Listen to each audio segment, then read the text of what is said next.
শুভ সন্ধ্যা। আমার আজকের ভিডিওটি হলো আমার গত বছরের করা কৃষ্ণকলি শ্যুটের ক্যামেরার পিছনের কিছু গল্প। আপনারা সবাই জানেন আমি কখনোই আমার কোনো শ্যুটের জন্য বাইরে থেকে কোনো প্রফেশনাল মডেল আনি না।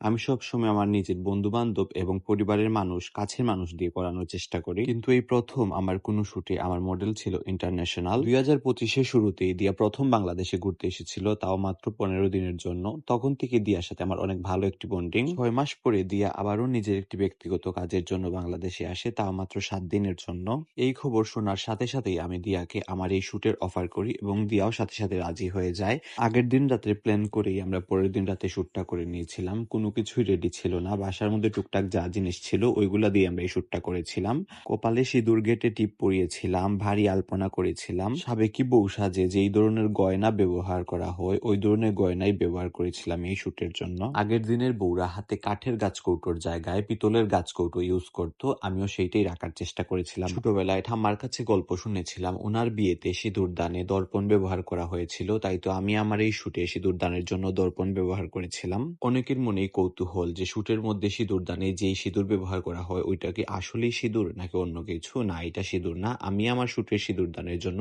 কালারিং আবির ব্যবহার করেছিলাম। দিয়ার মাথায় যে বিয়ের উড়নাটা ছিল ওইটা হলো আমার মাসির বিয়ের উড়না। এটার বয়স 35 বছরেরও বেশি। সব শেষে যেই মানুষগুলা না থাকলে আমার এই শ্যুটটা কখনোই পরিপূর্ণ হতো না, তাদের কাছে আমি চিরকৃতজ্ঞ। বিশেষ ধন্যবাদ গ্রিন ক্যানভাস, বিশেষ ধন্যবাদ চিত্রাঙ্গন। ভালো থাকবেন সবাই, আশীর্বাদ করবেন আমার জন্য। দেখা হবে আবারও নতুন কোনো ভিডিওতে। টাটা।